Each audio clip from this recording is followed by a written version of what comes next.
सच्चिदानन्दरूपाय विश्वोपत्यादिहेतवे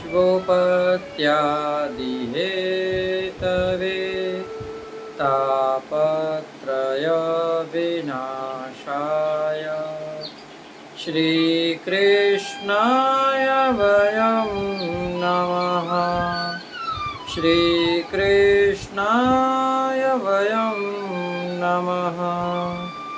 श्रीकृष्णाय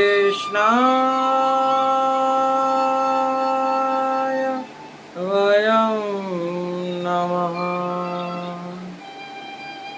पुष्टिमार्गीय सर्वज्ञ करुणारसपूरितः श्रेष्ठफलप्रदाता च तस्मै श्रीगुरुवे नमः।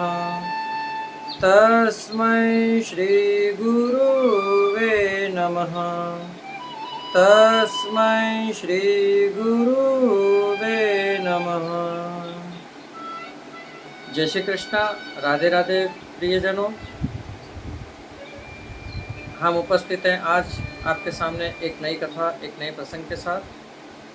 सर्वप्रथम यदि आपने हमारे चैनल को सब्सक्राइब नहीं किया तो कृपया कर सब्सक्राइब कर दीजिए, और हो सके उतना तो अपने इस दास के साथ जिस प्रकार आप लोगों ने हमारे साथ अपना परिवार जोड़ा है, उसी प्रकार इस परिवार को बड़ा करने के लिए आप एक चेन बनाइए सनातनी सेवक के नाम से, और उस चेन में एक एक करके हमारे प्रभु के अनंत मोती उनमें भरते जाइए। क्यों कि जो हम ये चाहते हैं कि जो हमसे बिखूटे पड़े जीव हैं, हम उन्हें भी प्रभु की शरण में ले।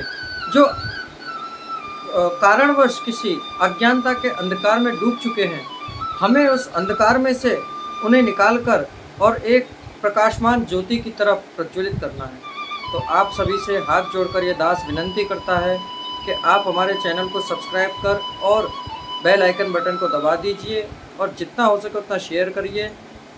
आप सब हमारे नित्य प्रति की वीडियो देखते हैं, परंतु लाइक 2-3 जने ही करते हैं, तो कृपया कर आप सब लाइक भी करें, जिससे हमें अनुमान हो जाए, हमें प्रसन्नता हो कि आप हमारे सत्संग से अति प्रसन्न हैं।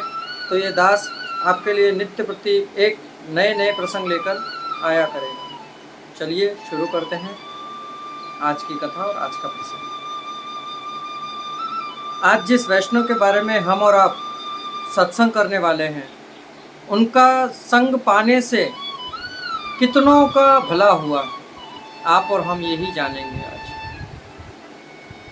जिस वैष्णव के बारे में आप और हम आज सत्संग करने के लिए एकत्रित हुए हैं, उनका नाम है गोपाल दरस, जो वासवाड़ा एक गांव है, वहाँ के वैष्णव हैं। ये वैष्णव श्री महाप्रभु जी के अनन्य सेवक, इन्होंने अपने घर के पास एक रूम बना रखी है, मतलब एक धर्मशाला बना रखी है, कि जिसमें कोई बाहर से यात्री आए, पर्यटक आए, जो यात्रा देशाटन करने के लिए निकले हों, वो पधारें, तो वह रात्रि विश्राम के लिए वहाँ रुक सकें। एक समय इनके वहाँ पर पद्मा रावण नाम का एक वैष्णव पधारा। पद्मा रावण बड़े ही दैवी जीव, जो द्वारका के श्री रणछोड़ राय जी के अनन्य सेवक थे।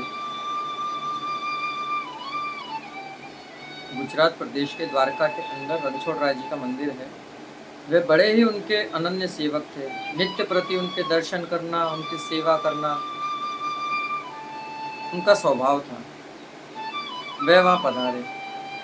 गोपाल दरस ने उन्हें देखा, तब वह सेवा में थे। सेवा में से निवृत्त होकर गोपाल दरस उनके पास पहुँचे और उनसे पूछा, आपका गांव कहाँ का है, आप क्या करते हैं? तब उन्होंने बताया कि मेरा नाम पद्मा रावण है और मैं द्वारका से आया हूँ। तब उन्होंने कही कि क्या आपको श्री रणछोड़ राय जी सहानुभूति कराते हैं?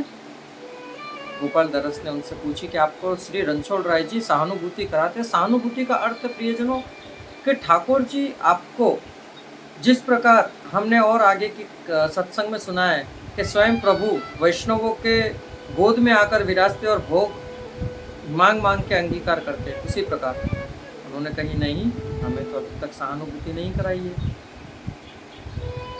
तब पद्मा रावल ने गोपाल दरस से पूछा कि क्या आपके प्रभु आपको सहानुभूति कराते हैं? तो कि हाँ, हमारे रणछोड़ राय जी हमें सहानुभूति कराते हैं। तो बोले रणछोड़ राय जी इस भूतल पर प्रकट हो चुके हैं? उन्होंने कही हाँ, इस भूतल पर वह प्रकट हो चुके हैं। अब पद्मा रावल के हृदय में उनसे मिलने की बड़ी तीव्र इच्छा हुई, परंतु उनका धन समाप्त हो चुका था। जब इनका धन समाप्त होता, जैसे हम लोग क्या ब्राह्मण हैं, अब हम जैसे कुछ भी कार्य करते हैं तो हम इतने धनी तो हैं नहीं, तो हमारे पास में कुछ ऐसे ऐसे वैष्णव हैं, यजमान हैं, जिनसे हम धन लेते हैं कि हमें इतने धन की आवश्यकता है, तो आप हमें इतना धन पधराइए जिससे हमारा ये सेवा का कार्य संपन्न हो सके। पद्मा रावल के पास में एक मावजी भाई करके, मावजी पटेल करके एक वैष्णव थे, जिनसे वह धन लिया करते। जब उनका धन खत्म हुआ तब वे मावजी पटेल के पास गए, उनसे जाकर कही कि मुझे रणछोड़ राय जी के दर्शन करने की तीव्र उत्कंठा हुई है, मुझे रणछोड़ राय जी के दर्शन करने हैं। उन्होंने कही जब रणछोड़ राय जी प्रकट हो चुके हैं, आप बता रहे हैं, तो अब तो हमें भी लालसा जागृत हुई है मन में, हमें भी दर्शन करने, हम भी आपके साथ चलेंगे। कहा ठीक। पद्मा रावल अपनी स्त्री के पास गए और उनसे कही कि हम श्री रणछोड़ राय जी के दर्शन करने के लिए जा रहे हैं अडेल। उनकी स्त्री, पद्मा रावल के कोई संतान नहीं थी, उनकी स्त्री भी तैयार हो गई कि हमारे कोई संतान तो है नहीं, तो हमें भी जाना है दर्शन करने के लिए रणछोड़ राय जी के। अब देखिए उनके मन के अंदर जो तालावेली उठ रही थी, जय रणछोड़ राजा रणछोड़, जय रणछोड़ राजा रणछोड़, ऐसे करते करते और पद यात्रा करते करते वे अडेल तक पहुंचे। जब वहां नदी पार करने का समय आया, तब महाप्रभु जी ने दूर से ही उन्हें देख लिया और अपने 2 वैष्णवों को भेजा कि 3 जने, पद्मा रावल, मावजी पटेल और पद्मा रावल की स्त्री, कि ये 3 जने हमारे दर्शनों को आए हैं, इन्हें सुखपूर्वक नौका में बिठाकर ले आइए। अब उन्हें ज्ञात हुआ कि स्वयं रणछोड़ राय जी ने हमारे लिए नौका भेजी है। आहा, उनकी खुशी का कोई ठिकाना नहीं रहा। वह तत्पर उस नाव में बैठकर श्री महाप्रभु जी के पास पधारे। जैसे ही वह महाप्रभु जी के पास पधारे और श्रीमद् वल्लभाचार्य जी में उन्होंने श्री रणछोड़ राय जी के दर्शन करी, तीनों के तीनों उस प्रकार मंत्रमुक्त हो गए। उनकी आत्मा के अंदर एक ऐसा ज्योत प्रकाशित हुआ कि हा, सही कहते थे गोपाल दरस कि रणछोड़ राय जी ने इस भूतल पर प्रकट रूप में प्रकट चुके हैं यहाँ पर, और वे साक्षात श्रीमद् वल्लभाचार्य जी के स्वरूप में पधारे हैं। उन्होंने दर्शन किए, कुछ समय वहीं रहे। जब पद्मा रावल के हृदय में श्री वल्लभाचार्य जी को महाप्रसाद आरोगाने की तीव्र उत्कंठा हुई, तब श्रीमद् वल्लभाचार्य जी ने उन्हें नाम निवेदन कराकर ब्रह्म संबंध करवाया और पद्मा रावल के साथ साथ उनकी स्त्री और मावजी पटेल, इन तीनों को भी ब्रह्म संबंध दिया। पद्मा रावल के मन के अंदर ये इच्छा थी कि प्रभु, जब मैं आपको महाप्रसाद आरोगाऊं, तब आप श्री रणछोड़ राय जी के स्वरूप में विराज कर भोजन आरोगिएगा। जब तैयारी साजी गई, महाप्रसाद सजाया गया, तब श्रीमद् वल्लभाचार्य जी महाप्रसाद आरोगने के लिए विराजे। तब उनको मावजी पटेल, पद्मा रावल और उनकी स्त्री, इनको श्री रणछोड़ राय जी के दर्शन हुए। हा, कितना सुंदर अलौकिक दृश्य होगा प्रियजनों जिसकी हम कल्पना सिर्फ आंखें बंद करके अपने हृदय के अंदर चर्म चक्षुओं से देख सकते हैं। कुछ समय बाद पद्मा रावल ने श्री वल्लभाचार्य जी से विनती करी कि प्रभु, अब हमारे लिए आप क्या आज्ञा करते हैं। वल्लभाचार्य जी ने आज्ञा करी कि तुम ठाकुर जी की सेवा करो और प्रसन्नतापूर्वक अपने गांव पधारो द्वारका। श्री वल्लभाचार्य जी से स्वरूप पधराकर वह द्वारका पधारे। द्वारका पधारे, परंतु उनके मन में थोड़ा सा संशय था कि जब वल्लभाचार्य जी रणछोड़ राय जी के दर्शन करा सकते हैं तो ठाकुर जी ये तो स्वयं परिपूर्ण ब्रह्म है, तो ये भी हमें सहानुभूति कराएं। अब प्रभु तो उनके मन के भाव समझ गए। तो एक समय पद्मा रावल ने ठाकुर जी के लिए शैया जी तैयार करवाई। तो वह शैया जी बहुत छोटी थी। तब ठाकुर जी ने उन्हें सहानुभूति कराते हुए कहा कि पद्मा रावल, ये सैया बहुत छोटी है, हम इस पर नहीं पौधेंगे, हमारे लिए दूसरी सैया बनवाई जाए। तब पद्मा रावल को प्रभु के प्रति जो भाव जागृत हुआ,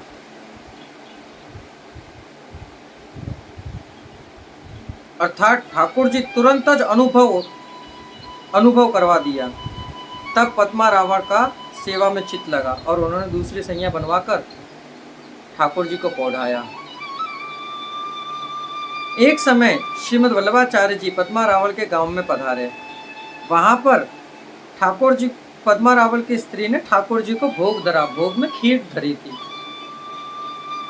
श्री राधे, खीर धरी, परंतु वह खीर बहुत गर्म थी। अब जब खीर गर्म धरी तब ठाकुर जी जिस प्रकार खीर आरोगने के लिए, आज हम भी अगर यदि खीर लेंगे तो चम्मच या तो हाथ से, पहले समय में चम्मच और ये तो सब कुछ था नहीं, तो हाथ से ऐसे लिया जाता था। तब ठाकुर जी ने जैसे ही वो पात्र उठाया तो प्रभु के श्री हस्त लाल हो गए। श्री वल्लभाचार्य जी निज मंदिर में प्रवेश करके जब ठाकुर जी को देखा कि प्रभु के श्री हस्त लाल हैं, तब उन्होंने पद्मा रावल की स्त्री से कहा कि आप यदि प्रभु को कोई भी भोग धरो तो उन्हें ठंडा कर कर धरिए, क्योंकि प्रभु एक बाल्य अवस्था, एक 5 वर्ष के बालक के समान है।